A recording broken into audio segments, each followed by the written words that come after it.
प्रिय विद्यार्थियों, आज से हम शुरू करने जा रहे हैं गणित की सेकंड किताब, जिसमें पहला टॉपिक समाकलन। समाकलन हम पढ़ेंगे। समाकलन क्या है? इंटीग्रेशन। तो इसे समझते हैं।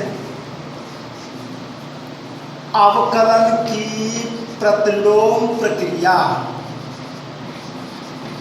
अवकलन की प्रतिलोम प्रक्रिया को समाकलन कहते हैं। जैसे यदि कोई फलन है f(x) और इसका अवकलन f(x) का अवकलन कैपिटल F(x) है, जिसे हम ऐसे भी डिनोट करते हैं d/dx ऑफ f(x). इस f(x) का अवकलन कर रहे हैं तो क्या आया हमारा कैपिटल F(x). तो ये कैपिटल F(x) है। इस कैपिटल F(x) का समाकलन स्मॉल f(x) होगा। ये अवकलन की प्रतिलोम प्रक्रिया हो गई। इसे एक चिन्ह लगाते हैं इस प्रकार का, इसे समाकलन चिन्ह कहते हैं। और कैपिटल F(x) का समाकलन कर रहे हैं dx। इसका मतलब यह है कि x के सापेक्ष हम समाकलन कर रहे हैं। तो इसका क्या समाकलन आएगा? वो अवकलन वाला फलन लौट करके आ जाएगा f(x) और एक कांस्टेंट जोड़ देंगे c। c को समाकलन नियतांक कहते हैं। c को समाकलन नियतांक। c का मान परिवर्तित होता रहता है, अतः किसी फलन का समाकलन निश्चित नहीं होता, परिवर्तित होता रहता है। तो हम इसको ऐसे भी कह सकते हैं कि किसी फलन का समाकलन अद्वितीय नहीं होता। अलग अलग विधियों से समाकलन करेंगे, c का मान अलग अलग मान लिए जाएंगे तो समाकलन के मान भी अलग अलग आएंगे, इसलिए c का मान अद्वितीय नहीं होता। फिर अब इसके लिए हम कुछ समाकलन के सूत्र देखेंगे। नोट कर लीजिए।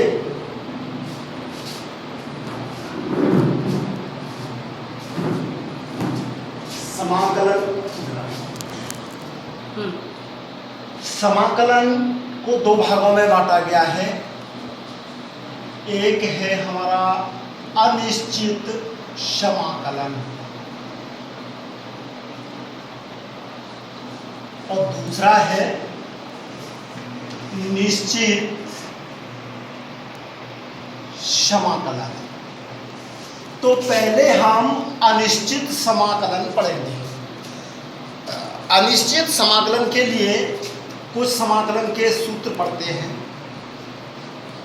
गणित में जितने सूत्र हमें याद होते हैं, गणित उतना ही आसान होता है। तो समाकलन के सूत्र, जैसे हमने अवकलन के सूत्र पढ़े हैं, उसके प्रतिलोम प्रक्रिया समाकलन कहलाती है और उसके प्रतिलोम ही हमें सूत्र पढ़ने हैं। सबसे पहला सूत्र ये इंटीग्रेशन x की पावर n dx। x की पावर n का x के सापेक्ष समाकलन। तो इसका सूत्र होता है, प्रमाणिक सूत्र है ये, x की पावर n + 1 बटे n + 1, एक कांस्टेंट जोड़ देते हैं c। दूसरा है इंटीग्रेशन ऑफ 1 dx, या खाली हम इंटीग्रेशन ऑफ dx भी कह सकते हैं इसको। इसका इंटीग्रेशन होता है x + c। तीसरा है इंटीग्रेशन ऑफ कोई कांस्टेंट राशि लगी हुई है और इसके साथ में कोई फलन है x की पावर n है, तो अगर एक कांस्टेंट राशि हो और कोई फलन हो तो इस कांस्टेंट राशि का मान बाहर निकल जाता है, k बाहर निकल जाएगी और इंटीग्रेशन में रह जाएगा x की पावर n dx। k तो अलग रही और x की पावर n का सूत्र भी हमने पढ़ा है, x की power n plus 1 upon n plus 1 plus c, x की पावर k इंटू एक्स। अवकलन में क्या होता था, कांस्टेंट राशि थी, कांस्टेंट राशि का हम अवकलन करते तो शून्य आता था, लेकिन समाकलन में कांस्टेंट राशि का शून्य नहीं आता। जैसे मान लिया खाली अगर हम k का करें तो k का मान शून्य नहीं होगा, k कांस्टेंट बाहर आ जाएगी यहाँ की तरह और इसमें रह जाएगा 1 dx और 1 dx का इंटीग्रेशन हम जानते हैं x प्लस c। ये 3-4 सूत्र तो हमारे सामान्य सूत्र हैं। इसके बाद हमारे मुख्य सूत्र आते हैं, इंटीग्रेशन ऑफ e की पावर x, e की पावर x का इंटीग्रेशन e की पावर x ही होता है, अवकलन भी e की पावर x का e की पावर x ही होता था। छठवां सूत्र, अगर a पे पावर x है, a की पावर x का इंटीग्रेशन a की power x upon log e base a। सातवां सूत्र,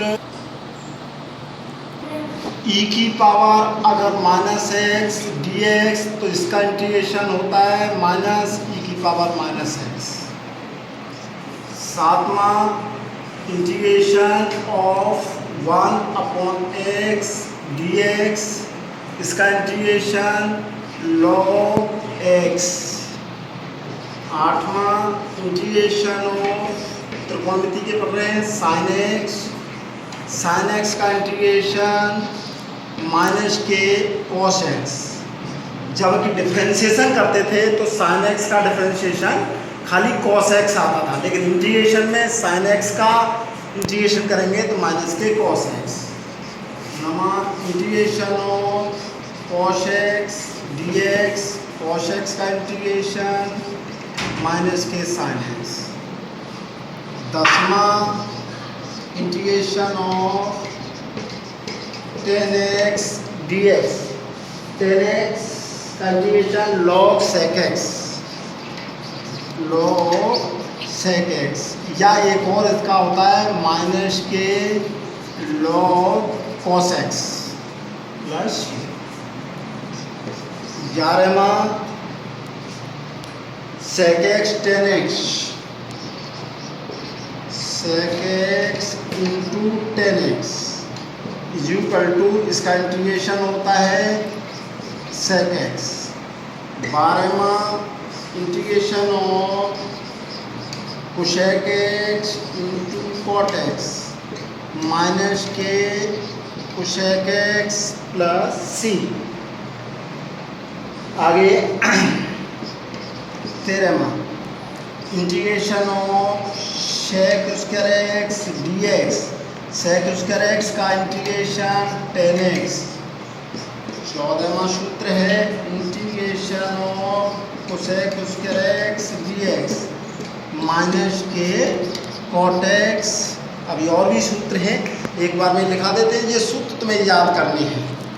चलो, integration of 1 upon under root 1 minus x square dx, इसका मान होता है साइन इनवर्स x, या इसको हम माइनस के कॉस इनवर्स x भी कहते हैं। ऐसे ही integration of 1 upon 1 plus x square dx, इसका समाकलन tan इनवर्स x या माइनस के कॉट इनवर्स x। 17वां, integration of 1 upon x under root x square minus 1 dx, इसका इंटीग्रेशन होता है सेक इनवर्स x या माइनस के कोसेक इनवर्स x। एक और है 18वां, integration of cot x dx, cot x का इंटीग्रेशन log sin x या माइनस के log cosec x।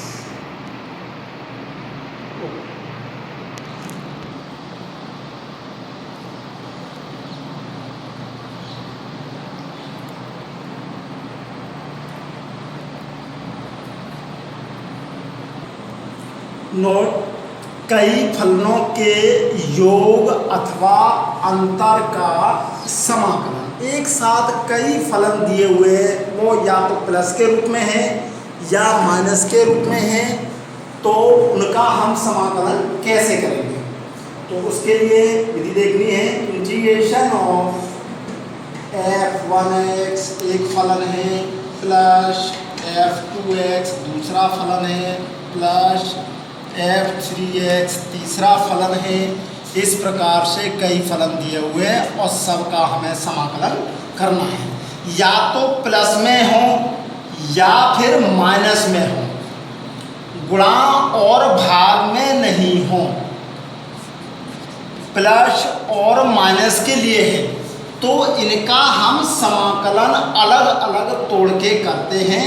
पहला फलन अलग बन जाएगा f1x, इसका इंटीग्रेशन प्लस है तो प्लस, माइनस है तो माइनस। फिर दूसरे फलन का इंटीग्रेशन f2x, ऐसे ही फिर प्लस है तो प्लस और माइनस है तो माइनस। तीसरे फलन का इंटीग्रेशन f3x dx और चौथा फलन है प्लस माइनस जो भी है चिन्ह, एक ही चिन्ह लगा होगा, इंटीग्रेशन ऑफ f4x